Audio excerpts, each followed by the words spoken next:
لگ بھگ 2 گھنٹے کے سفر کے بعد جیپ رکی اور بی بی جی مجھے سہارا دیے نیچے اتر آئیں۔ کچھ دیر چلنے کے بعد ہم دونوں کو ایک کمرے میں لے جایا گیا جہاں بی بی جی نے مجھے ایک نرم و گداز صوفے پر بٹھا دیا اور خود بھی میرے قریب بیٹھ گئیں۔ فوراً ہی ہمیں ٹھنڈے میٹھے شربت کے 2 گلاس دیے گئے۔ ابھی ہم نے شربت پی کر گلاس رکھے ہی تھے کہ ڈی پی او انسپکٹر لال محمد لاڑک اپنی بیگم کے ساتھ وہاں پہنچے اور ہمارا پرتپاک استقبال کیا۔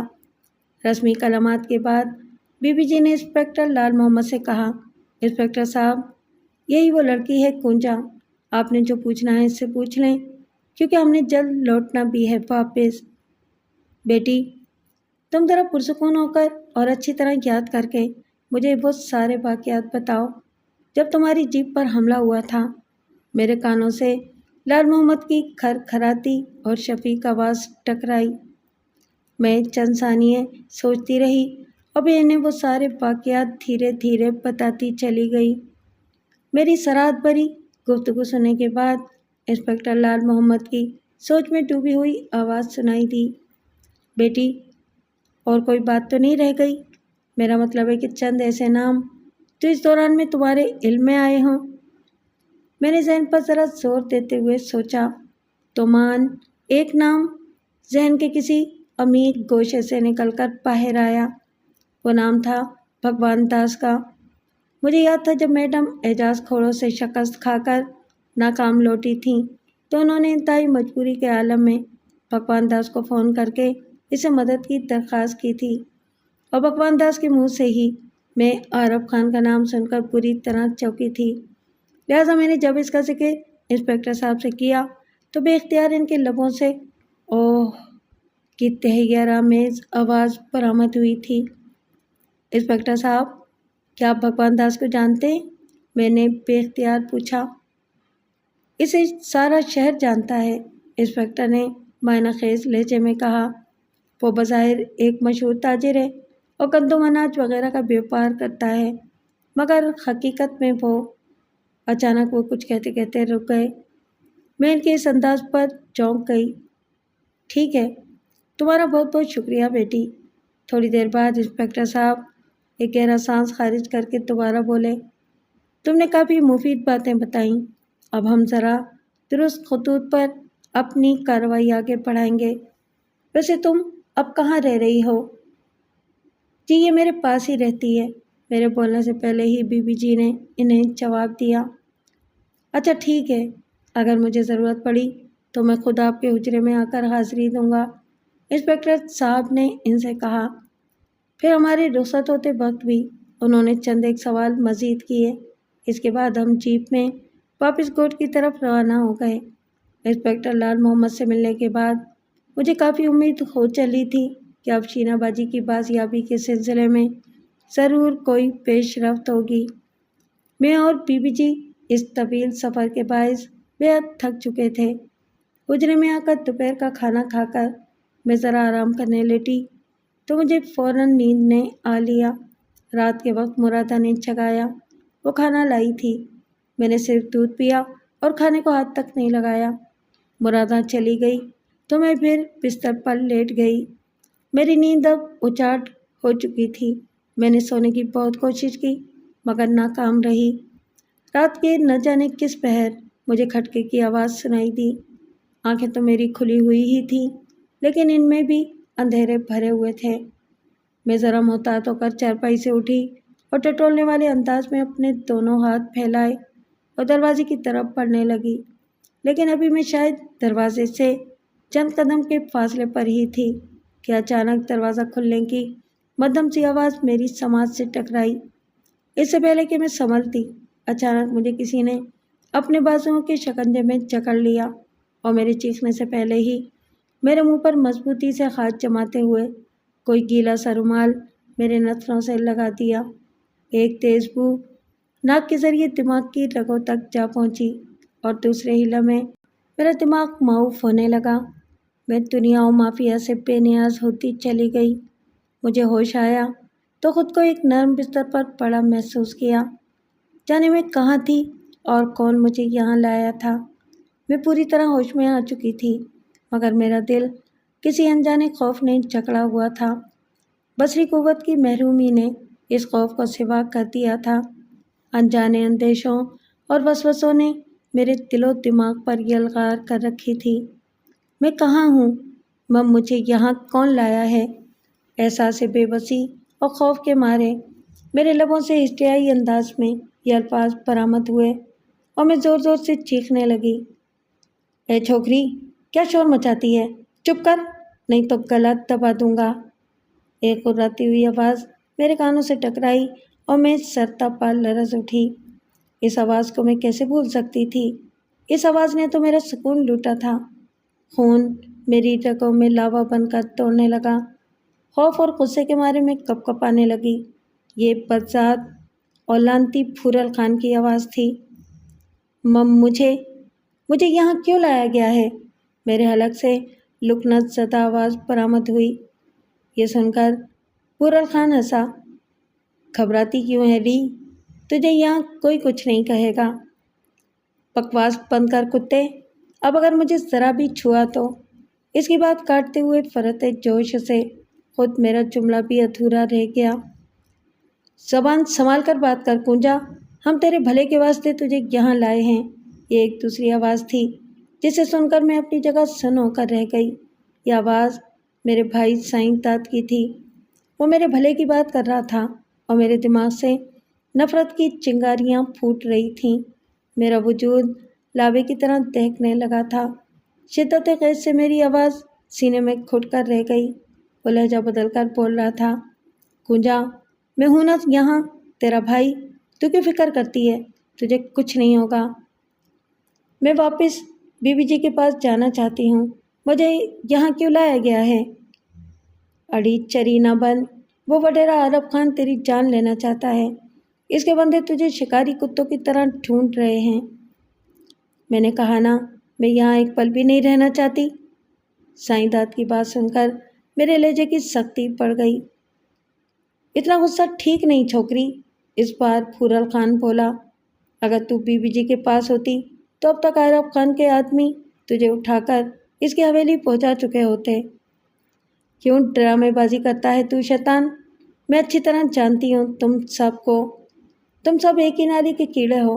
میں دانت پیس کر خدائی، تاہم مجھے اس بات پر تھوڑا جھٹکا لگا تھا کہ میں عرب خان کی حویلی میں نہیں تھی، ورنہ اب تک تو میرا یہی اندازہ تھا۔ اڑی پاگل، کیا بائی تبائی بک رہی ہے تو؟ پھورل خان اپنے کیے پر شرمندہ ہے۔ تیری بہتری اسی میں ہے کہ تو پھورل سے بیاہ کر لے۔ سائیں داد کی بات نے میرے پورے وجود کو سلگا کر رکھ دیا۔ جی میں تو آئی کہ خوب کھری کھری سناؤں اس بے غیرت بھائی کو، مگر میں نے بمشکل اپنی ابال کسی کیفیت پر قابو پایا اور جواباً چپ رہی۔ میرا ذہن تیزی کے ساتھ موجودہ حالات سے نجات پانے کی راہ تلاش کر رہا تھا۔ اتنی تو مجھے تسلی ہو گئی تھی کہ یہاں مجھے سر دست کسی قسم کا کوئی نقصان نہیں پہنچایا جائے گا، ورنہ تو میں پھورل خان کی آواز سن کر ہی دہل گئی تھی کہ کہیں پھر میرے ساتھ وہی گھناؤنا کھیل شروع نہ ہو جائے جس سے میری روح کو بھی چھلنی کر کے رکھ دیا گیا تھا۔ وہ دونوں میری خاموشی کو جواب سمجھ بیٹھے تھے، لہٰذا پھورل خان کی آواز آئی، کنجا، میں تمہیں اب باعزت طریقے سے اپنانا چاہتا ہوں، اس میں تیری بھلائی بھی ہے۔ تو فوراً اپنے شوہر محمد پریل سے طلاق لے لے۔ بول تو اسے بھی اٹھا کر یہاں تیرے سامنے لے آئیں۔ اس کی بات پر مجھے تیش تو بہت آیا، مگر میں اب جوش کے بجائے ہوش سے کام لینا چاہتی تھی۔ میں قطرے سرد مگر محتاط لہجے میں بولی، ٹھیک ہے، پہلے میں محمد پریل سے طلاق لوں گی، اس کے بعد ہی کوئی فیصلہ کروں گی۔ دراصل میں ان کٹھن حالات کو ذرا طول دے کر یہاں سے باعزت طور پر نکلنا چاہتی تھی۔ میری بات کے جواب میں چند لمحے ماحول پر خاموشی چھائی رہی۔ میرا خیال تھا کہ وہ آنکھوں ہی آنکھوں میں اشارے کر کے مشورے کر رہے تھے، اور شاید پھورل خان نے سرگوشی میں سائیں داد سے کچھ کہا تھا۔ اس کے بعد سائیں داد مجھ سے بولا، ٹھیک ہے، اگر تیری یہی مرضی ہے تو یہی صحیح، مگر تجھے اب میرے ساتھ گھر چلنا ہوگا، وہیں میں محمد پریل کو بھی بلا لوں گا۔ اس کی بات سن کر مجھے کچھ اطمینان ہوا، میرے لیے اتنی ہی مہلت کافی تھی۔ میں نے فوراً اسبات میں اپنا سر ہلا دیا۔ اس کے بعد سائیں داد مجھے کھل لے آیا۔ بھابھی بھاگل مجھے دیکھ کر خوش ہو گئی۔ میں نے گھر پہنچتے ہی نہایت چالاکی سے بھائی سائیں داد سے کہا کہ وہ میری خیریت کی اطلاع فوراً بی بی جی تک پہنچا دے کہ میں اپنی مرضی اور خوشی سے گھر آ چکی ہوں، تاکہ کوئی قانونی پیچیدگی پیدا نہ ہو جائے۔ میں نے دانستہ قانونی پیچیدگی کا لفظ استعمال کیا تھا تاکہ سائیں داد میری بات کی افادیت کو محسوس کر کے بی بی جی تک میرا پیغام پہنچا دے۔ اس نے ایسا ہی کیا اور بی بی جی تک میری اطلاع پہنچنے کی دیر تھی کہ وہ فوراً بنفس نفیس میری خیریت معلوم کرنے میرے گھر آ پہنچی۔ اس وقت سائیں داد بھی میرے پاس کھڑا تھا۔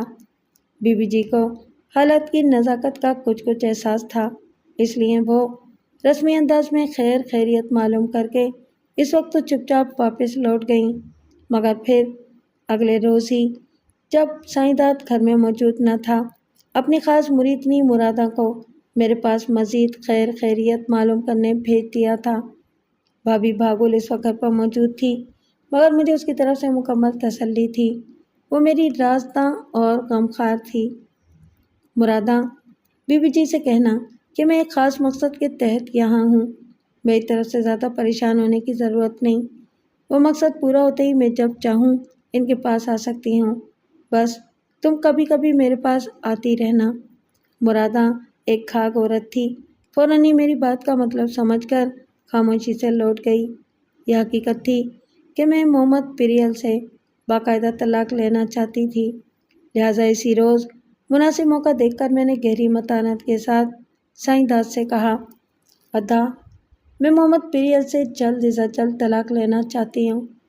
وہ میری بات سن کر اس طرح خوش ہو گیا جیسے میں نے اس کی کوئی دلی خواہش پوری کر دی ہے۔ ٹھیک ہے، میں کل ہی محمد پریل کے پاس خود جا کر اسے یہاں لے آؤں گا، مگر ادا، میں چاہتی ہوں کہ یہ کام کسی معتبر گواہ کی موجودگی میں ہو تو زیادہ بہتر ہے۔ میں نے کسی خیال کے تحت کہا۔ وہ قدرے چونک کر بولا، بھلا اس کی کیا ضرورت ہے، ہم جو موجود ہیں۔ مگر مجھے محمد پریل پر بھروسہ نہیں ہے، میں نے خدشہ ظاہر کیا۔ دیکھو سائیں داد، ویسے تو یہ کام تحریری طور پر بھی ہونا چاہیے، مگر ہم لوگ تو لکھنے پڑھنے میں کورے ہیں۔ میں چاہتی ہوں جب محمد پریل مجھے طلاق دے تو کوئی پڑھا لکھا شخص درمیان میں موجود ہونا چاہیے، مگر میں ایسا پڑھا لکھا شخص کہاں سے تلاش کروں گا؟ سائیں داد الجھے ہوئے لہجے میں بولا، تمہیں ڈھونڈنے کی ضرورت نہیں ہے۔ سردار خمیسو خان کا بیٹا خان محمد ایک پڑھا لکھا شخص ہے، اس کی موجودگی میں یہ کام بآسانی نمٹ سکتا ہے۔ میری بات پر سائیں داد کو لہجے بھر کے لیے چپ سی لگ گئی، پھر وہ ایک گہری سانس لیتے ہوئے بولا، ٹھیک ہے، میں کل تک یہ کام کر سکتا ہوں۔ اگلے روز ایسا ہی ہوا۔ سائیں داد محمد پریل اور ڈاکٹر خان محمد کو اپنے ہمراہ لے کر گھر آ گیا۔ محمد پریل کو ابھی کسی بات کا علم نہ تھا۔ اس دن موسم خاصا خوشگوار تھا اور ٹھنڈی ہوا کے جھونکے چل رہے تھے۔ بھابھی بھاگل نے صحن میں ہم سب کے بیٹھنے کا بندوبست کرتے ہوئے تازہ پانی کا چھڑکاؤ کر کے 2-3 صاف ستھری ڈلی بچھی چارپائیاں صحن میں ڈال دی تھیں۔ وہ بیچاری کچھ پریشان سی لگ رہی تھی۔ خان محمد نے انتہائی شائستہ لہجے میں خیر خیریت پوچھی اور مجھ سے مؤدب لہجے میں مخاطب ہو کر بولا، کنجا، کیا تم نے اچھی طرح غور اور سوچنے کے بعد ہی یہ فیصلہ کیا ہے؟ جی، میں نے اچھی طرح سوچ سمجھ لیا ہے اور میں بغیر کسی دباؤ کے اپنے شوہر محمد پریل سے طلاق لینا چاہتی ہوں، میں نے آہستگی سے مگر ٹھوس لہجے میں جواب دیا۔ محمد پریل بھی وہیں موجود تھا۔ میں نے یہ کہتے ہوئے چشمے تصور میں محمد پریل کی ذہنی کیفیت کا اندازہ لگا لیا تھا۔ اسی وقت میرے کانوں میں خان محمد کی گمبھیر آواز ٹکرائی۔ وہ محمد پریل سے مخاطب ہو کر کہہ رہا تھا، محمد پریل، تم نے اچھی طرح سن لیا کہ تمہاری بیوی کنجا تم سے طلاق لینا چاہتی ہے۔ اگرچہ میں اس بات کی حمایت تو نہیں کروں گا، چونکہ یہ معاملہ خالصتاً تم دونوں میاں بیوی کا ہے۔ مجھے امید ہے کہ تم سمجھداری کا مظاہرہ کرتے ہوئے کوئی فیصلہ کرو گے۔ اس نے اپنی بات ختم کی تو ماحول میں ایک اعصاب شکن سی خاموشی طاری ہو گئی۔ مجھے محمد پریل کی ذہنی کیفیت کا اچھی طرح اندازہ ہو رہا تھا۔ جب محمد پریل کی طرف سے خاموشی طول پکڑنے لگی تو سائنسدان قدرے کرخت لہجے میں محمد پریل کو مخاطب کر کے بولا، محمد پریل، تمہیں میری بہن کنجا کو طلاق دینی ہوگی۔ نہیں سائنسدان، تم درمیان میں مت بولو، اچانک ڈاکٹر خان محمد نے میرے بھائی کو ٹوکا۔ یہ دونوں کا ذاتی معاملہ ہے، تم خاموش رہو۔ اب میں بھی چپ نہ رہ سکی، اگرچہ ہمارے ہاں لڑکیاں اپنے شوہروں کا نام لے کر مخاطب نہیں کیا کرتیں، لیکن میں تو اب یہ رشتہ ہی ہمیشہ کے لیے توڑ دینا چاہتی تھی، لہٰذا میں نام لے کر اسے مخاطب کرتے ہوئے بولی، محمد پریل، تم نے مجھ پر قاری ہونے کا جھوٹا الزام لگاتے ہوئے مجھے قتل کرنے کی کوشش کی تھی، لیکن وقت نے مجھے سچا اور سرخ روح ثابت کر دکھایا۔ اب میرے دل میں تمہارے لیے نفرت کے سوا اور کوئی جذبہ موجود نہیں ہے، اس لیے اب میں تم سے طلاق کا مطالبہ کرتی ہوں، لہٰذا تمہیں مجھے اسی وقت طلاق دینا ہوگی۔ میرا یہ فیصلہ محمد پریل پر دو دھاری تلوار بن کر گرا تھا۔ تمام لوگوں کو ایک لمحے کے لیے سانپ سونگھ گیا۔ پریل، تمہارا مجھ پر یہ احسان ہوگا کہ تم مجھے آزاد کر دو، میں نے دوبارہ قدرے معتدل لہجے میں کہا۔ جواب میں مجھے پریل کی مرتعشی آواز سنائی دی، کنجا، کیا یہ تمہارا آخری فیصلہ ہے؟ اس کے لہجے میں التجا کے ساتھ حیرت بھی نمایاں تھی۔ ہاں، یہ میرا آخری فیصلہ ہے۔ لیکن کنجا، تمہیں تو ابھی سہارے کی ضرورت ہے، میرا مطلب ہے کہ تمہاری بینائی۔ اللہ سائیں کا سہارا میرے لیے کافی ہے اور بس، میں پرجوش انداز میں بولی۔ پریل کی اس بات نے میرے پورے وجود میں ناگواری کی کڑواہٹ سی بھر دی تھی۔ لمحے بھر کی خاموشی سے مجھے یہ اندازہ لگانے میں دیر نہ لگی کہ محمد پریل شدید اضطراب آمیز پریشانی سے دوچار تھا۔ میرا دل عجیب انداز میں دھک دھک کر رہا تھا۔ تب مجھے محمد پریل کی آواز سنائی دی۔ وہ خان محمد کو مخاطب کر کے کہہ رہا تھا، چھوٹے سائیں، اگر کنجا کی اسی میں خوشی ہے تو میری ایک چھوٹی سی شرط ہے۔ کیسی شرط؟ ڈاکٹر خان محمد نے سپاٹ لہجے میں پوچھا۔ خود میں بھی پریل کی اس بات پر چونکے بنا نہیں رہ سکی۔ دراصل میں چاہتا ہوں کہ پہلے کنجا کی بینائی بحال ہو جائے، اس کے بعد۔ یہ کیا بکواس ہے؟ سائنسدان قدرے درست لہجے میں بولا۔ اس کی بینائی اگر ساری عمر ٹھیک نہ ہو سکی تو کیا تم اسے ساری عمر آسرے پر لٹکائے رکھو گے؟ میں کہتا ہوں اسے فوراً اور ابھی طلاق دو۔ سائنسدان، تم خاموش رہو، یہ تمہارا کام نہیں ہے، سمجھے؟ اس بار خان محمد کو بھی سائنسدان پر غصہ آ گیا تھا۔ خود میں بھی ایک لمحے کے لیے پریل کی عجیب شرط پر بھونچکی رہ گئی تھی۔ پھر ڈاکٹر خان محمد نے مجھے مخاطب کر کے کہا، کنجا، میرا خیال ہے کہ محمد پریل کی بات اصولی طور پر درست ہے، تمہیں اس کی یہ بات مان لینی چاہیے۔ میں ایک لمحے کو ساکت ہو کر رہ گئی۔ اچانک مجھے خیال سوجا، طلاق تو میں نے بہرحال پریل سے لینی ہی تھی، اگرچہ مجھے اس کی شرط سے اتفاق نہ تھا، لیکن اس وقت میرے ساتھ بھی معاملہ دوسرا تھا۔ میں نے غور کیا اور اس نتیجے پر پہنچی کہ سر دست میری بقا کے لیے پریل کی یہ شرط کارآمد تھی، کیونکہ اگر وہ مجھے اس وقت طلاق دے دیتا تو شاید میں ایک بار پھر سائنسدان اور بھورل خان کے دباؤ کا شکار ہو جاتی۔ اس لیے میں نے سوچا کہ فی الحال میرے لیے یہی بہتر ہے کہ کسی طرح طلاق کا معاملہ طول پکڑے اور مجھے بھی حالات سے نبرد آزما ہونے کا موقع مل جائے۔ میری خاموشی طول پکڑنے لگی تو میرے کانوں سے دوبارہ ڈاکٹر خان محمد کی آواز ٹکرائی۔ وہ مجھ سے مخاطب تھا، کنجا، کیا تمہیں محمد پریل کی یہ شرط منظور ہے؟ ہاں، مجھے منظور ہے، میں نے دھیرے سے کہا۔ لیکن چھوٹے سائیں، یہ تو کوئی بات نہ ہوئی، اگر کنجا کی بینائی بحال نہ ہوئی تو؟ سائنسدان اب تک اپنی شہنائی بجا رہا تھا، تاہم میں خاموش رہی۔ سائنسدان، تم اپنی بہن کو یہ بددعا کیوں دے رہے ہو؟ میں خود ایک ڈاکٹر ہوں، اس بار ڈاکٹر خان محمد نے معتدل لہجے میں سائنسدان کو سمجھاتے ہوئے کہا۔ آج کل سائنس بہت ترقی کر گئی ہے، میں پوری کوشش کروں گا اس سلسلے میں کہ کنجا کی بینائی واپس آ جائے۔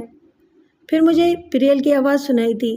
وہ امید بھرے لہجے میں ڈاکٹر خان محمد سے پوچھ رہا تھا، چھوٹے سائیں، کیا ایسا ہو سکتا ہے کہ کنجا کی آنکھیں ٹھیک ہو جائیں؟ ہاں، کیوں نہیں؟ ڈاکٹر خان محمد بولا۔ دنیا میں آج بھی ایسے نیکوکار لوگوں کی کمی نہیں جو بے غرض ایسے لوگوں کے کام آتے ہیں۔ آج بھی آنکھوں کے عطیات دیے جاتے ہیں۔ میں خود ذاتی طور پر ایسے جاں بلب مریضوں کو جانتا ہوں جنہوں نے باقاعدہ اپنے صحت مند اعضاء بالخصوص آنکھیں کسی نابینا افراد کو ہمدردی کی خاطر بطور عطیہ وصیت کر رکھی ہیں۔ ایسے نیک سیرت لوگوں کی موت کے بعد فوراً ان کی آنکھیں نابینا انسانوں کو ایک خاص آپریشن کے ذریعے فوراً لگا دی جاتی ہیں۔ ڈاکٹر خان محمد کی باتوں پر میں حیرت زدہ رہ گئی۔ میرے دل میں امید اور مسرت کی کلیاں چٹکنے لگیں۔ کیا ایسا واقعی ہو سکتا تھا؟ کیا دنیا میں ایسے لوگ بھی موجود ہیں؟ میں نے حیرت اور خوشی کے ملے جلے تاثرات سے سوچا کہ کیا ایسا ہو سکتا ہے؟ محمد پریل کی خوشی سے لبریز آواز سنائی دی۔ مجھے حیرت ہوئی کہ اسے بھلا کس بات کی خوشی ہو رہی تھی، حالانکہ اس کے برعکس اسے اس بات پر خوش ہونا چاہیے تھا کہ میں ساری عمر اندھی ہی رہوں۔ اس طرح اسے مجھے کبھی بھی طلاق نہ دینا پڑتی، کیونکہ مجھے اچھی طرح اس بات کا اندازہ ہو چکا تھا کہ وہ مجھے طلاق دینے کے حق میں نہ تھا، مگر میں تو ہر قیمت پر اس سے طلاق لینا چاہتی تھی۔ وہ آخر کیوں اس امید پر خوشی محسوس کر رہا تھا کہ میری بینائی بحال ہو سکتی ہے؟ کیا اسے واقعی میری بھلائی عزیز تھی؟ وہ میری خوشی کو اپنی خوشی سمجھتا تھا؟ لیکن اب ان باتوں کے سوچنے کا کیا فائدہ؟ میرے لیے اس کی محبت کا جذبہ اب کس کام کا؟ بہر طور اس کے پراشتیاق سوال پر ڈاکٹر خان محمد نے بتایا، ہاں کیوں نہیں، میں خود کوشاں ہوں کہ کسی بھی طریقے سے کنجا کی بینائی بحال ہو جائے اور وہ سب کچھ دیکھ سکے۔ انشاءاللہ ایسا ایک دن ضرور ہوگا۔ ڈاکٹر خان محمد کے امید افزا الفاظ میری سماعتوں سے بھی ٹکرائے۔ وہ میرے لیے اتنا کیوں پریشان تھا؟ اتنی تگ و دو میری خاطر کیوں کر رہا تھا؟ وہ مجھے ہر حال میں بینا کیوں دیکھنا چاہتا تھا؟ اس کی وجہ میں جانتی تھی۔ اب تک جب بھی خان محمد کا مجھ سے سامنا ہوتا رہا تھا، میں نے اس کی کشادہ آنکھوں میں اپنے لیے ایک معنی خیز اشتیاق دیکھا تھا۔ اس کے انداز و اطوار اور خلوص کے گہرے پن سے اب تک جو اندازے قائم کیے تھے وہ میرے دل کے کسی کونے میں ایک دیے کی طرح ٹمٹما رہے تھے۔ اس کے بعد ڈاکٹر خان محمد وہاں سے رخصت ہو گیا تھا۔ ان دونوں کے جاتے ہی سائنسدان فکر مند لہجے میں مجھ سے بولا، کنجا، تمہیں محمد پریل کی یہ شرط ماننی نہیں چاہیے تھی۔ تم نہیں جانتی وہ تم سے چالاکی کر رہا ہے۔ بھائی کی بات پر میرا جی تو چاہا کہ اسے جواباً یہ کہہ ڈالوں کہ چالاکی تو تم کر رہے ہو میرے ساتھ ادا۔ اس نے تو پھر بھی میرے بھلے کی خاطر ایک شرط رکھی ہے، جبکہ تم اپنے ناپاک مقصد کی خاطر مجھے اپنے شوہر سے جلد سے جلد طلاق دلوانا چاہتے ہو۔ مگر میں یہ کہہ نہ سکی۔ ادا، میں اب بی بی جی کے پاس جانا چاہتی ہوں، میں نے سر جھکا کر دھیمی آواز میں کہا۔ کیوں؟ وہاں جا کر کیا کرو گی تم؟ وہ خشونت بھرے لہجے میں بولا۔ بی بی جی کے پاس مجھے ذہنی سکون ملتا ہے۔ نہیں، تم اب ادھر ہی رہو گی۔ یہ کہتے ہوئے وہ وہاں سے چلا گیا اور میں غصے کے مارے بل کھا کر رہ گئی۔ پھر میں نے اپنے دل کو تسلی دی اور سوچا کہ ابھی ضد کرنے کا کوئی فائدہ نہیں۔ سائنسدان سے کوئی بعید نہ تھا کہ وہ غصے میں آ کر پھر مجھے کسی ذہنی اور جسمانی مشکل میں ڈال دے۔ میرے لیے فی الحال یہی بہتر تھا کہ میں صبر کے ساتھ آنے والے وقت کا انتظار کروں۔ یوں میں اب اپنے گھر میں بھائی اور بھابھی کے ساتھ رہنے لگی۔ ننھا منٹھار ایک بار پھر میری گود میں آ چکا تھا۔ میں اسے جی بھر کے چوما کرتی۔ میں وہاں رہنے تو لگی تھی، مگر میرا دل بے چین اور دماغ الجھا سا رہنے لگا تھا۔ مجھے شینہ باجی کی فکر نے ادمویا کر رکھا تھا۔ پتہ نہیں وہ بیچاری کس حال میں ہوگی۔ اسے یہ جان گسل اطلاع ملی بھی ہوگی کہ نہیں کہ اس کی ماں حاکم زادی اب اس دنیا میں نہیں رہی۔ مجھے پورا یقین تھا کہ اس دن دادو ولا میں اچانک حملہ بھی اعجاز کھوڑوں نے ہی کرایا ہوگا، جس میں وہ کمرے کی چھت گرنے سے ہلاک ہو گئی تھی اور خود میں بھی مرتے مرتے بچی تھی۔ اگرچہ میں ڈی پی او انسپکٹر لال محمد سے شینہ باجی کی بازیابی کے سلسلے میں کسی حد تک مطمئن ہو گئی تھی، لیکن پھر بھی میں بی بی جی سے مل کر اس سلسلے میں کچھ خیر خبر لینا چاہتی تھی، مگر مسئلہ یہ تھا کہ بھائی سائی داد نے مجھ پر بیوی جی کے حجرے میں جانے پر پابندی عائد کر رکھی تھی، اس لیے میں صبر کے ساتھ وہاں رہتے ہوئے وقت گزارنے لگی۔ بھابھی بھاگل اگرچہ میرے یہاں آنے سے بہت خوش تھی، مگر مجھے پھر بھی اس کی باتوں سے تفکر چھلکتا ہوا محسوس ہوتا تھا۔ ایک دن بھابھی نے مجھ سے کہا، "کھونجا، اللہ سائیں کرے تم بہت جلد دیکھنے کے قابل ہو جاؤ، کیا پھر تم واقعی محمد پریل سے طلاق لے لو گی؟" "ہاں بھابھی، میں پھر بھی اس سے طلاق لے کر رہوں گی، ورنہ عدالت میں خلا کی درخواست دائر کر دوں گی، میں نے فیصلہ کن لہجے میں جواب دیا۔ "یہ خلا کیا ہوتا ہے کونجا؟"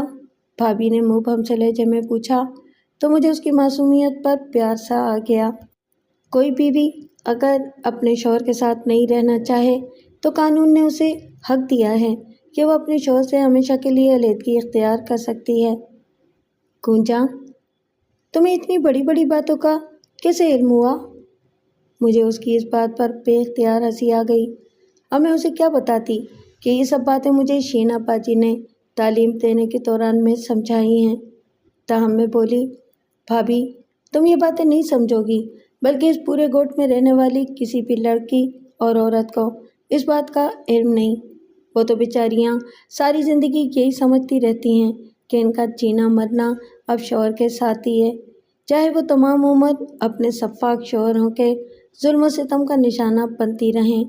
ان کی گھٹی میں یہ بات شروع ہی سے ڈال دی جاتی ہے کہ اگر تمہارا شوہر تم پر کلہاڑی بھی اٹھا لے تو خاموشی سے اپنا سر جھکا دو۔"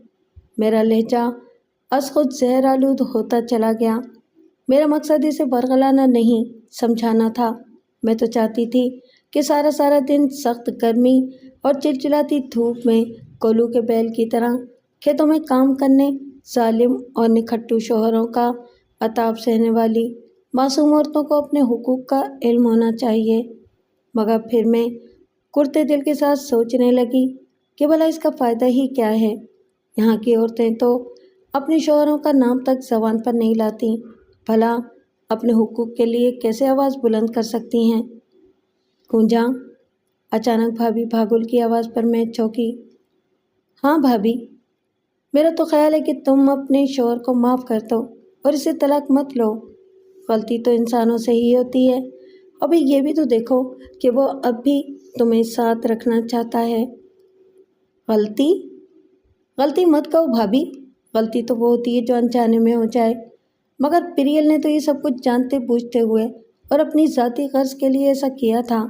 اگر وہ مجھ سے قربانی مانگتا تو میں جان دینے سے بھی دریغ نہ کرتی، مگر اس نے تو میرے ماتھے پر کاری کا چھوٹا اور گھناؤنا کلنک لگانے کی کوشش کی تھی۔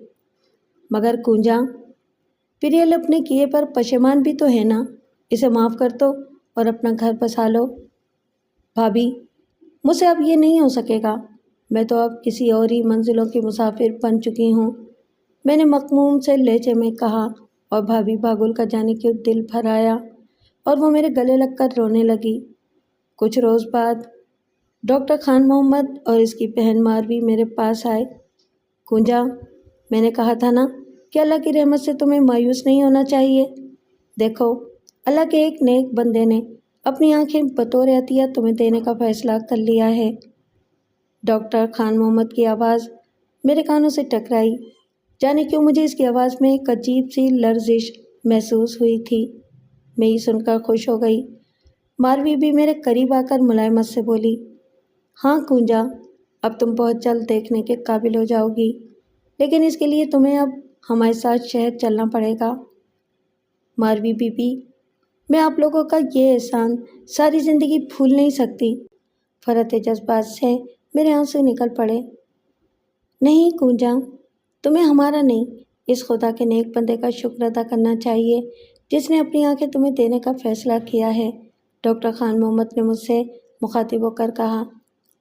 میں بھلا اس کا یہ احسان کیسے اتار سکتی ہوں جس نے اپنی آنکھوں کا نور مجھ غریب کو بخشنے کا فیصلہ کیا ہے؟ میں مرتعش سے لہجے میں بولی، اس کا اتنا بڑا احسان تو رب سائیں ہی اتار سکتا ہے۔ کیا میں اپنے محسن کا نام پوچھ سکتی ہوں؟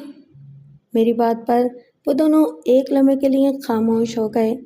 چند لمحے بعد خان محمد نے مبہم سے لہجے میں کہا، کھونجا، اس نیک آدمی نے ہم سے یہ وعدہ لیا ہے کہ ہم اس کا نام اپنی ذات تک ہی محدود رکھیں گے اور تمہیں بھی اس کی اس خواہش کا احترام کرنا چاہیے۔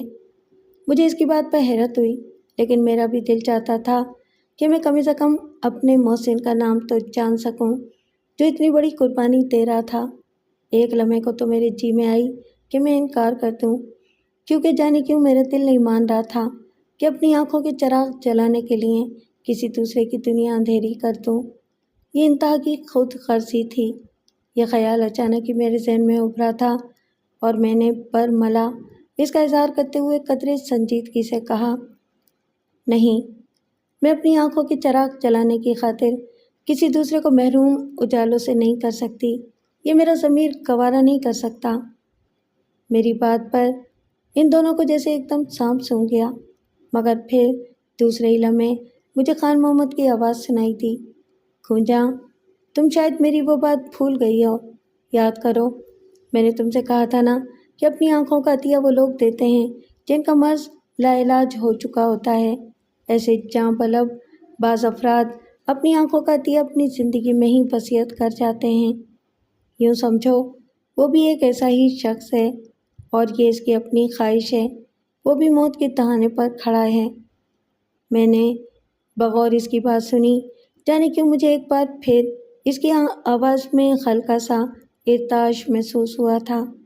میں کوئی جواب دے نہیں چاہتی تھی کہ ماروی بول پڑی، کھونجا، اگر کوئی اپنی عاقبت اس طرح سنوارنا چاہ رہا ہے تو تمہیں بھی اس نیک کام میں اس کی مدد کرنی چاہیے۔ پلیز مان لو ہماری بات۔ دراصل وہ شخص اپنی زندگی میں ہی یہ فریضہ انجام دینا چاہتا ہے تاکہ وہ سکون سے مر سکے۔ مجھ سے کوئی فیصلہ نہیں ہو پا رہا تھا۔ بالآخر میں نے قدرے سوچ بچار کے بعد رضامندی ظاہر کر دی۔ بس پھر کیا تھا، مجھے اگلے روز ہی ڈاکٹر خان محمد اور ماروی اپنی گاڑی میں بٹھا کر لاڑکانہ لے آئے اور پھر وہاں چند روز قیام کے بعد مجھے بصریہ ہوائی جہاز کراچی کے ایک بڑے اسپتال لے آئے۔ یہ آنکھوں کا بڑا اور جدید سہولتوں سے آراستہ اسپتال تھا۔ یہاں پہلے میرے مختلف ٹیسٹ لیے گئے اور پھر ایک دو روز وہاں ایڈمٹ رہنے کے بعد مجھے آپریشن تھیٹر لے جایا گیا۔ میرا دل عجیب انداز میں دھڑک رہا تھا اور خوش بھی تھا کہ میں اب دیکھنے کے قابل ہو جاؤں گی۔ میرا دل بے اختیار اس نیک انسان کے لیے مشکور اور ممنون جذبات سے لبریز ہونے لگا جو اپنے دیپ بجھا کر مجھے روشنی دینے والا تھا۔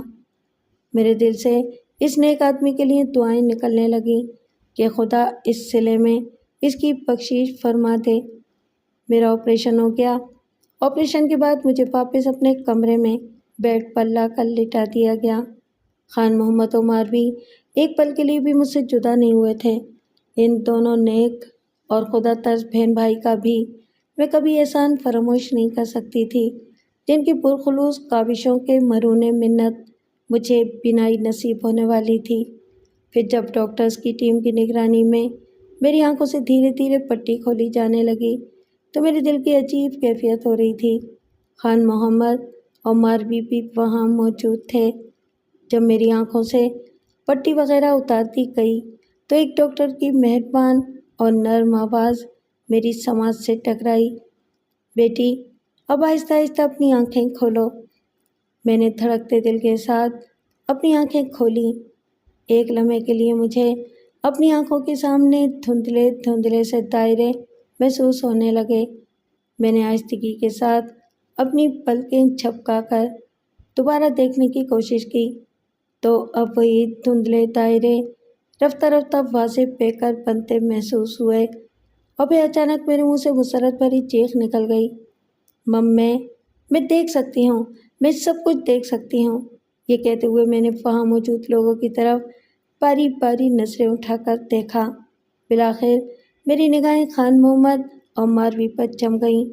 مجھے ان کے خاموش چہروں پر خوشی سے زیادہ ایک عجیب قسم کی افسردگی دکھائی دی۔ اس وقت تو میں بری طرح چونکی جب میں نے ماروی کی آنکھوں میں باقاعدہ آنسو امڑتے دیکھے اور وہ اپنا چہرہ چھپائے کمرے سے نکل گئی۔ باقی لوگ خان محمد کو باری باری مبارکباد دے کر جا چکے تھے۔ خان محمد، یہ ماروی بی بی کو کیا ہوا؟ وہ میری بات ادھوری رہ گئی۔ اسے کچھ نہیں ہوا، خان محمد عجیب سے لہجے میں بولا۔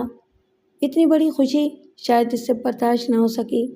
اس کی بات پر میں یہ سوچنے پر مجبور ہو گئی کہ آخر یہ دونوں بھائی بہن کتنے نیک خصلت ہیں، دوسروں کے کام آتے ہیں اور ان کے غم اور خوشیوں کو اپنا سمجھتے ہوئے کس قدر جذباتی ہو جاتے ہیں۔ میرے دل میں بے اختیار ایک بار پھر یہ خواہش مچلی کہ میں اپنے محسن کو ایک نظر دیکھ لوں اور اس کا دل کی گہرائیوں کے ساتھ شکریہ ادا کروں، لیکن ایسا نہ ہو سکا۔ چند روز بعد مجھے ڈسچارج کر دیا گیا اور میں دونوں بہن بھائیوں کے ساتھ پہلے لاڑکانہ اور پھر وہاں سے اپنے گوٹھ آ گئی۔ ایک بار پھر گوٹھ کے وہی دل فریب نظارے میری نگاہوں میں تھے۔ گرد آلود راستے کھیتوں کھلیانوں کے بیچ سے گزرتی سانپ کی طرح بل کھاتی پگڈنڈیاں، سبک رفتار بہتی گاج ندی اور اس سے پرے گورکھ ہل اسٹیشن اور ڈیپلائی کی عظیم پہاڑی چوٹیاں۔ جیسے مجھے ایک نئی زندگی محسوس ہوئی تھی۔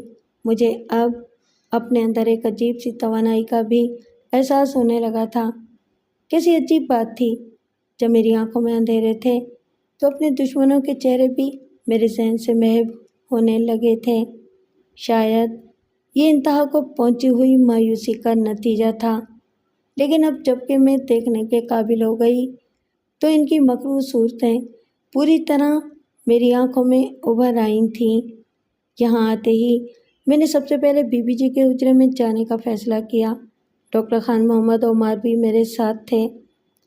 میں بی بی جی سے ملی تو وہ مجھے صحیح اور خوش دیکھ کر حیران رہ گئیں اور انہیں اپنی آنکھوں پر یقین نہیں آ رہا تھا۔ وہ بے یقینی کے عالم میں مجھے تکتی رہ گئی تھیں۔ بی بی جی، میں دیکھ سکتی ہوں، آپ کو دیکھ سکتی ہوں۔ میں خوشی کے مارے بے اختیار چیختی ہوئی ان سے لپٹ گئی۔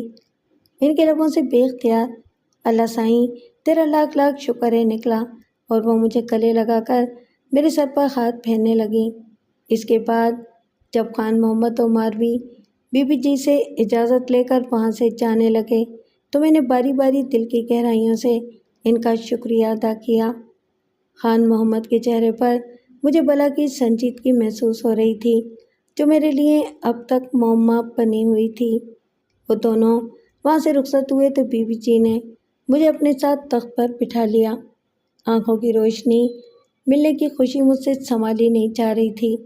میرا جی کر رہا تھا کہ میں فوراً بھابھی بھاگل کے پاس جا کر اسے یہ خوشخبری سناؤں اور ننھے منٹھار کی گود میں لے کر جی بھر کر اسے پیار کروں اور دیکھوں، اس کے پھولے پھولے گالوں کو چھوؤں، مگر پھر خود غرض بھائی سائیں کا چہرہ میری نظروں کے سامنے آ گیا اور اس کے مکروہ عزائم کا خیال آتے ہی میرے رگوں پہ میں نفرت سی دوڑ گئی۔ تب میں نے بھابھی کے پاس جانے کا ارادہ ملتوی کر دیا۔ کونجا، اب تمہارا کیا ارادہ ہے؟ تم اپنے گھر جاؤ گی؟ چند لمحے بعد بی بی جی نے دھیرے سے سوال کیا۔ جی تو چاہتا ہے اپنی بھابھی سے ملنے کو، مگر اتا سائیں داد، میں نے دانستہ جملہ ادھورا چھوڑا تو وہ میری ادھوری بات کا مطلب سمجھتے ہوئے سر ہلانے لگیں۔ انہیں شاید وہ ناخوشگوار واقعہ یاد آ گیا تھا جب وہ کمینہ پھورل خان مجھے کچھ روز پہلے حجرے سے اغوا کر کے لے گیا تھا۔ اگرچہ میں اس کے شیطانی پنجے سے باعزت رہا ہو کر بھائی کے ساتھ گھر آ گئی تھی، لیکن جس کڑی شرط پر مجھے چھوڑا گیا تھا وہ اب ننگی تلوار کی طرح میرے سر پر منڈلا رہی تھی۔ میں سائیں داد اور بھورل خان کے ناپاک عزائم کے بارے میں بی بی جی کو آگاہ کر چکی تھی، مگر لگتا تھا جیسے وہ بی بی جی کے ذہن سے نکل چکی تھی اور اب میرے یاد دلانے سے وہ انہیں یاد آ گئی۔ لہٰذا وہ بولی، کونجا، اللہ سائیں تمہاری حفاظت کرے، تمہارے لیے میرے دروازے ہر وقت کھلے ہیں، مگر میں اب سوچ رہی ہوں کہ بھورل خان اور تمہارے بھائی سائیں داد کے خلاف کارروائی کرنا بہت ضروری ہو گیا ہے، کیونکہ انہوں نے تمہیں یہاں سے اغوا کرنے کا جرم کیا ہے۔ جی بیوی جی، آپ کا خیال صحیح ہے، ہمیں فوری طور پر یہ کام کر گزرنا چاہیے، چاہے مجھے اپنے بھائی سائیں داد کے خلاف بھی گواہی کیوں نہ دینی پڑ جائے۔ میں نے تائیدی انداز میں سر کو جنبش دی۔ ہمیں کورٹ کے اصول کے مطابق پہلے سردار خمیس خان کی اتاق میں فریاد ڈالنی پڑے گی، اس کے بعد یہ معاملہ پولیس کے حوالے کر دیا جائے گا، بی بی جی نے کہا۔ بی بی جی، کیا اس طرح ہمیں بھورل خان کے خلاف کارروائی کرنے کا کوئی فائدہ ہو سکتا ہے؟ یہ کہتے ہوئے میں نے بغور ان کے چہرے کی طرف دیکھا۔ وہ کسی گہری سوچ میں مستغرق تھیں، پھر اگلے لمحے جیسے کچھ یاد کر کے بولیں، کوجا، اس میں اگرچہ خطرات تو بہت ہیں، مگر ہمیں اس کا ایک فائدہ ضرور ہو سکتا ہے۔ کون سا فائدہ بی بی جی؟ میں نے چونکتے ہوئے پوچھا۔ اگر بھورل کی یہ بات درست ہے کہ وڈیرا عارف خان تمہارے خون کا پیاسا ہو رہا ہے، مگر بھورل خان ایسا نہیں چاہتا، تو یہ بات یقینی طور پر عارف خان کے مفاد کے خلاف چاہتی ہے، جبکہ بھورل تم سے شادی کا ارادہ رکھے ہوئے ہے اور وہ یہ کام وڈیرے عارف خان کی لا علمی میں کرنا چاہتا ہے۔ اگر ایسا ہو گیا تو یقینی طور پر عارف خان اور بھورل کے بیچ ٹھن جائے گی اور وہ دونوں آپس میں الجھ کر رہ جائیں گے۔ مگر بی بی جی، کیا اس طرح خطرہ ٹل جائے گا؟ میں نے کسی خیال کے تحت پوچھا۔ خطرہ تو شاید پھر بھی نہ ٹل پائے، مگر اتنا ضرور ہوگا کہ ان دونوں عفریتوں کی طاقت بڑھ کر رہ جائے گی اور تمہیں ان کا مقابلہ کرنے میں ذرا آسانی ہو جائے گی۔ بی بی جی کی بات میں مجھے کچھ وزن محسوس ہوا تھا، لیکن اس کا یہ مطلب بھی نہ تھا کہ میں کسی خوش فہمی میں مبتلا ہو جاتی۔ کم از کم میرے مقابلے میں وہ دونوں تنخواہ ہوتے ہوئے بھی طاقتور ہی تھے۔ ان دونوں سے فرداً فرداً نبرد آزما ہونا میرے لیے بے حد مشکل تھا، اور ادھر میں اب زیادہ دیر تک بھورل خان کو بھی نہیں ٹال سکتی تھی۔ سائیں داد سے بھی اب میں مزید کوئی بہانہ نہیں کر سکتی تھی، کیونکہ اب میری بینائی واپس آ چکی تھی، اور سائیں داد کا پہلا مطالبہ اب فوری طور پر یہی ہوتا کہ میں فی الفور اپنے شوہر محمد پریل سے طلاق لے کر اس بدگماش بھورل خان سے بیاہ کی تیاری کروں۔ اسے کیا معلوم تھا کہ میں بھورل خان سے شادی کرنے کے بجائے اس کی جان لینے کا ارادہ رکھتی ہوں۔ میرا خیال ہے بی بی جی، ہمیں اب آئندہ کوئی بھی قدم سوچ سمجھ کر ہی اٹھانا چاہیے۔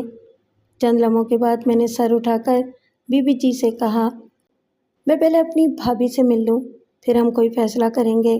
اور بی بی جی، شینا باجی کے لیے بھی تو کچھ سوچنا ہے۔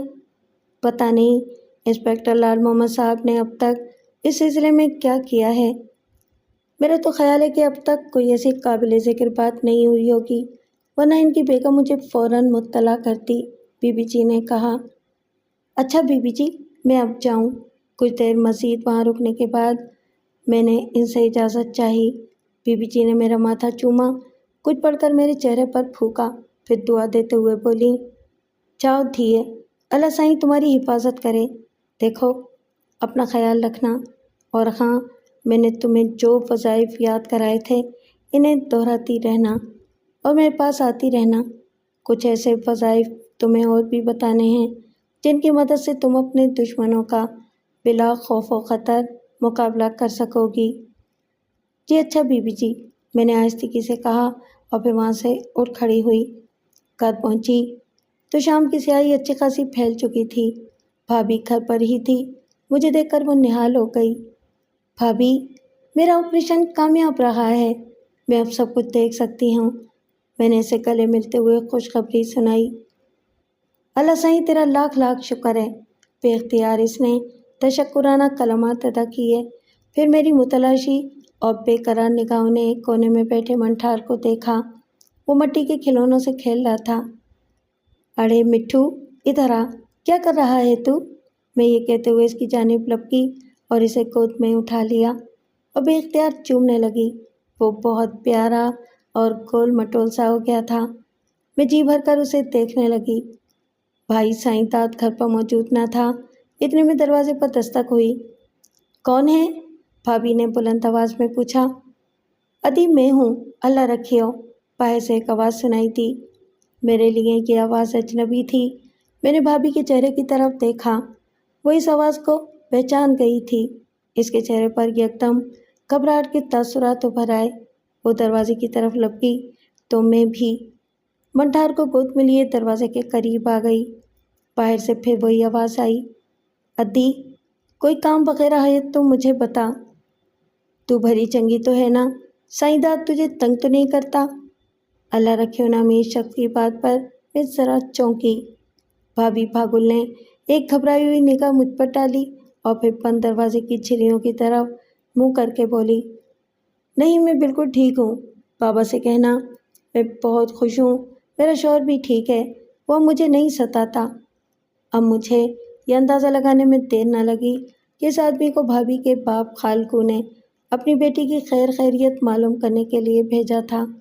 میں نے آہستگی سے منٹھار کو گود سے نیچے اتارا اور آگے بڑھ کر دروازہ کھول دیا۔ سامنے ایک چھریرے بدن کا شخص کھڑا تھا۔ وہ خاصی عجلت میں دکھائی دے رہا تھا۔ مجھے دیکھ کر وہ ایک لمحے کو ٹھٹکا۔ میں نے اسے سلام کیا اور اسے اندر آنے کو کہا۔ وہ پہلے تو متذبذب سا نظر آنے لگا، پھر وہ آہستگی سے اندر آ گیا اور بولا، میں ذرا جلدی میں ہوں، کیا بات ہے؟ جو بولنا ہے جلدی جلدی بولو۔ میں نے بغور اس کے چہرے کی طرف دیکھا۔ اس نے کھلے پانچوں والی شلوار اور اس پر سفید قمیض پہن رکھی تھی اور اجرک کی پگڑی سی بنا کر سر پر باندھ رکھی تھی جو اس کی تنگ پیشانی تک سرک آئی تھی، جیسے اس نے دانستہ اپنا چہرہ چھپانے کی کوشش کی ہو۔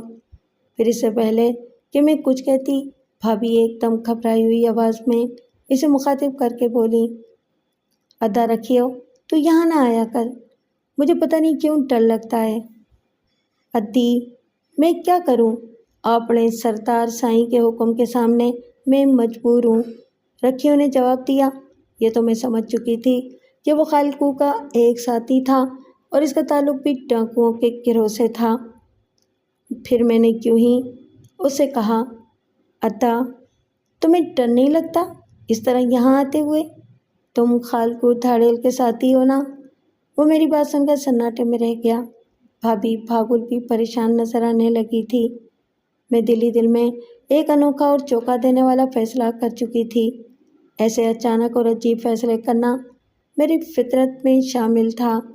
جب اس نے میری بات کا کوئی جواب نہ دیا تو میں نے فوراً کہا، گھبرانے کی ضرورت نہیں، تمہیں اگر خالقو چاچا نے بھیجا ہے تو کوئی بات نہیں، اسے اپنی بیٹی کی خبر گیری رکھنے کا پورا حق ہے، مگر میرا خیال ہے تمہیں پھر بھی محتاط رہنا چاہیے۔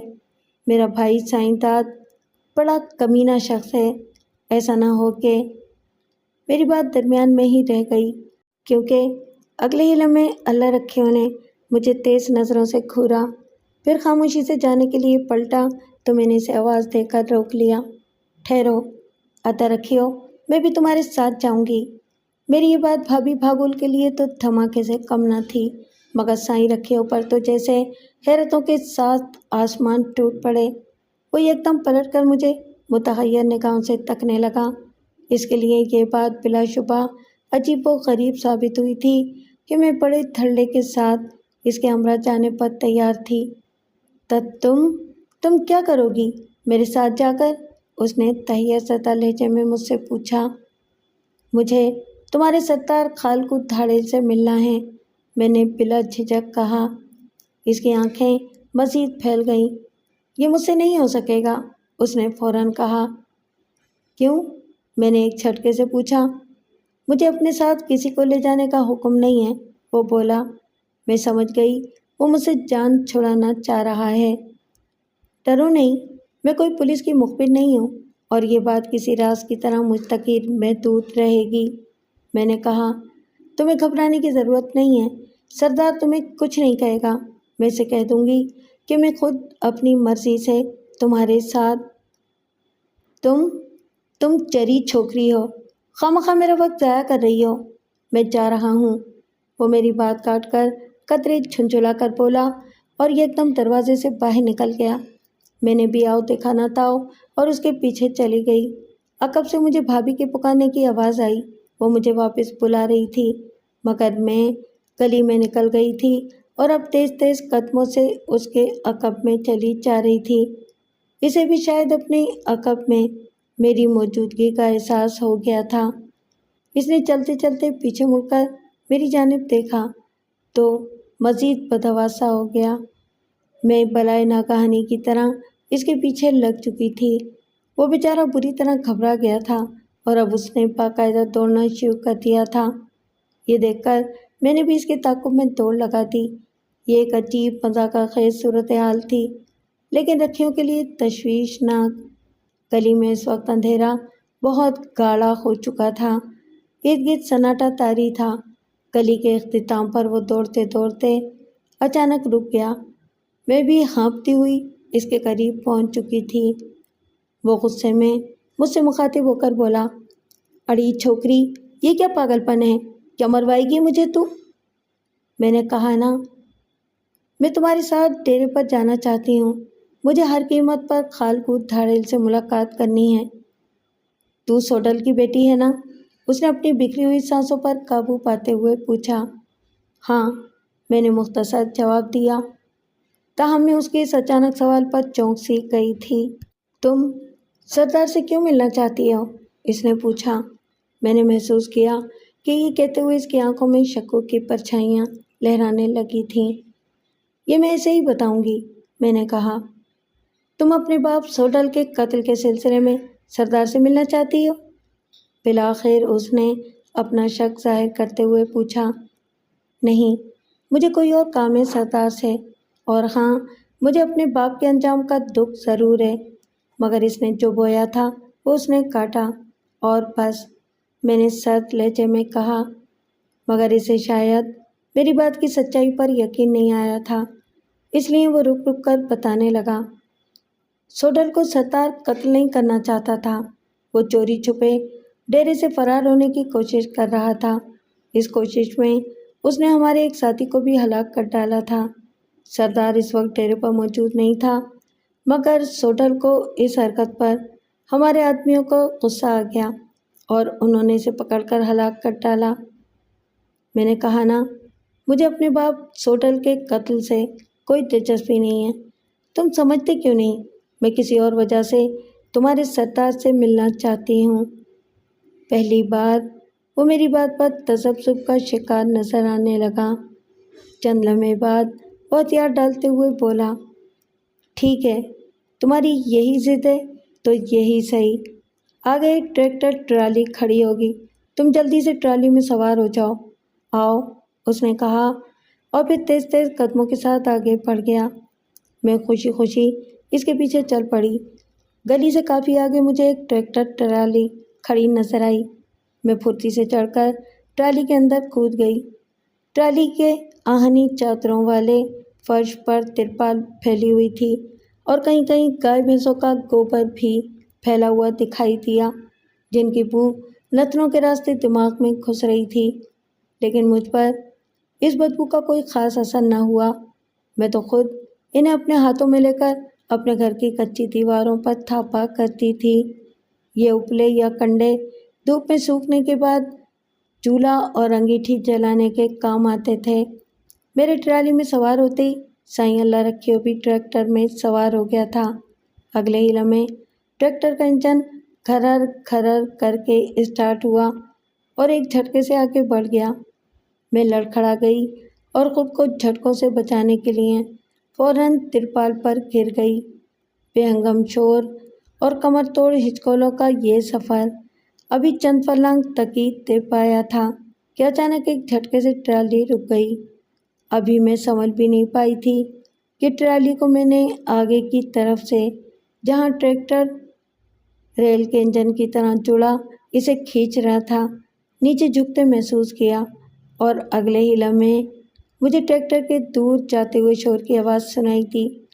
لمحے کے 1000ویں حصے میں میرا دل کسی خطرے کے تحت یکبارگی زور سے دھڑکا اور میں آگے کی جانب جھکی ہوئی ٹرالی کے فرش پر اپنا توازن برقرار رکھتے ہوئے سرعت کے ساتھ اٹھ کھڑی ہوئی تو بے اختیار میرے حلق سے ایک ٹھنڈی سانس خارج ہو کر رہ گئی۔ سامنے اچھلتے کودتے اور تیزی کے ساتھ دور جاتے ہوئے ٹریکٹر کی سرخ بتیاں نظر آ رہی تھیں۔ سائیں اللہ رکھے انہیں، آخر وہی کیا تھا جس کا وہ پہلے ہی سے اپنے دل میں تہیہ کر چکا تھا۔ وہ مجھے چکمہ دے کر نکل گیا تھا۔ میں اسے کوستی ہوئی بے دلی سے ٹرالی سے نیچے اتری۔ ذرا دور مجھے گھروں سے روشنیاں ٹمٹماتی ہوئی نظر آ رہی تھیں۔ میں گرد آلود راستے پر تیز تیز قدموں سے آگے بڑھنے لگی۔ اطراف میں دور تک اندھیرا پھیلا ہوا تھا۔ سامنے ذرا فاصلے پر ایک اور چوڑا پل کھاتا کچا راستہ نکل کر اندھیرے کھیتوں کی طرف جا رہا تھا۔ اچانک مجھے اس راستے پر ذرا فاصلے سے تیز روشنی سی نظر آئی۔ وہ کسی گاڑی کی تھی۔ ایک بے نام سا خدشہ میرے دل میں لہرایا، لیکن میں اپنی رفتار کم کیے بغیر آگے بڑھتی رہی۔ آنے والی گاڑی نزدیک آ چکی تھی۔ اس کی تیز روشنی میں میرا پورا وجود نہا گیا تھا۔ وہ اب میرے قریب آ کر ایک جھٹکے سے رک گئی تھی۔ یہ بغیر ہڈ والی جیپ تھی، جسے پہچان کر میں دھک سے رہ گئی اور میرے قدم جیسے زمین میں کڑ کر رہ گئے۔ وہ جیپ وڈیرے عارف خان کی تھی۔ اس میں 4 افراد سوار تھے۔ وہ سب رائفل بدست تھے اور انہوں نے اجرکیں اوڑھ رکھی تھیں۔ وہ انتہائی پھرتی کے ساتھ کود کر نیچے اترے۔ میں جیسے ہوش میں آ گئی۔ انہیں نظر انداز کرتی ہوئی یکدم آگے بڑھی تو ایک کرخت آواز میرے کانوں سے ٹکرائی۔ رک جا چھوکری! میرا دل زور سے دھڑکا۔ میرے چاروں طرف اندھیرا پھیلا ہوا تھا۔ میں اس تہکمانہ آواز پر خوف زدہ سی ہو گئی۔ وہ چاروں اب گھیرا ڈال کر میرے گرد کھڑے ہوئے تھے۔ ان کے تیور مجھے بگڑے ہوئے دکھائی دے رہے تھے۔ اڑے یار خوشو، یہ تو وہی چھوکری ہے، گاج ندی والی! مجھے گھورتے ہوئے وہ بھونڈے انداز میں ہنسا۔ اس کی آواز میں تحیر آمیز مسرت چھلک رہی تھی۔ میں نے چونک کر اب جو غور سے انہیں دیکھا تو خون میری رگوں میں جمنے لگا۔ میرے اندر غصے کا لاوا اچھلنے لگا تھا۔ میں نہ صرف اسے بلکہ باقی تینوں کو بھی پہچان چکی تھی۔ یہ عارف خان کے وہی خواری تھے جنہوں نے مل کر گاج ندی کے کراڑے پر میری عزت تار تار کی تھی۔ میں بھلا اپنی عزت کے لٹیروں کو کیسے بھلا سکتی تھی؟ میرے اندر اب خوف کے بجائے انتقام کی بجلیاں کوند رہی تھی۔ میرا راستہ کیوں روکا ہے؟ ہٹو آگے سے! میں نے دونوں پہلوؤں پر ہاتھ رکھتے ہوئے بے قابی سے کہا۔ لگتا ہے آج یہ چھوکری پھر ہماری رات کو رنگین بنائے گی۔ بھیڑیے جیسی صورت والے ایک شخص نے دانت نکالے۔ میرے تن بدن میں جیسے آگ بھڑک اٹھی۔ پہچان تو میں بھی گئی ہوں تم لوگوں کو، لیکن اس بار تم اپنے ناپاک مقاصد میں کامیاب نہیں ہو سکو گے۔ پہلے اپنے انجام کی فکر کر لے چھوکری۔ آج ہم تجھے گاج ندی میں کودنے نہیں دیں گے، ادھر ہی تیرے ٹکڑے کر کے زمین میں دبا دیں گے، تیسرے ساتھی نے شفاق لہجے میں کہا۔ ان کے عزائم کا سن کر ایک بار پھر خوف کا خنجر میرے دل میں اتر گیا۔ آخر میں ایک لڑکی تھی۔ ان چاروں لہیم شہیم اور مسلح شیطانوں کے لیے کسی وقت بھی حسین ترین نوالا ثابت ہو سکتی تھی۔ وہ چاروں پہلے بھی بزور طاقت مجھے زیر کر چکے تھے اور اب بھی اسی جسمانی اور نفسیاتی برتری کے گھمنڈ میں تھے۔ میں دل ہی دل میں بسم اللہ پڑھتے ہوئے بی بی جی کے پڑھائے ہوئے وظیفے کا ورد کرنے لگی، جو اس مشکل گھڑی میں میرے گرد ایک حفاظتی حصار قائم کر سکتا تھا۔ وہ چاروں طاقت کے نشے میں چور تھے۔ میرا خیال ہے اس چھوکری کو پہلے بٹے سائیں کے پاس لے چلتے ہیں، وہی اس کا بندوبست کریں گے۔ چوتھے آدمی نے کچھ سوچ کر لب کشائی کی۔ اڑے یار کادو، اس کی ضرورت نہیں، اس کے ایک ساتھی نے سر ہلاتے ہوئے کہا۔ بٹے سائیں نے تو پہلے ہی اس کا بندوبست ہمارے سپرد کر رکھا ہے۔ نہیں یار، کادو صحیح کہتا ہے، ہمیں پہلے اس چھوکری کو اتاق میں لے جانا پڑے گا، تو فکر نہ کر، آخر بٹا سائیں اس پھل کو کھا کر ہماری جھولی میں پھینکے گا، اس نے ہنستے ہوئے تبصرہ کیا۔ ادھر میں دل ہی دل میں اپنا ورد مکمل کر چکی تھی اور خود کو روحانی طور پر طاقتور اور ہلکا پھلکا محسوس کرنے لگی تھی۔ چلو پھر اسے سائیں بٹے کے پاس ہی لیے چلتے ہیں۔ بالآخر ان میں سے ایک نے اپنے کادو نامی ساتھی کی تائید کی۔ باقی 2 آدمی بھی اس کی بات پر اثبات میں سر ہلانے لگے اور میری طرف بڑھے، پھر مجھے بازوؤں سے پکڑ کر تقریباً گھسیٹتے ہوئے جیپ کی طرف لے گئے۔ میں پسینے میں نہا چکی تھی مجھے پتہ بھی نہ چلا کہ کب ان بدبختوں نے مجھے اٹھا کر جیپ میں پٹکا اور روانہ ہو گئے۔ میرے چیخنے چلانے کا کوئی فائدہ نہ تھا، بلکہ میں وقت سے پہلے ان رذیلوں کے ہاتھوں خوار ہو جاتی۔ جیپ اندھیرے اور ناہموار راستے پر ہچکولے کھاتی ہوئی آگے بڑھ رہی تھی۔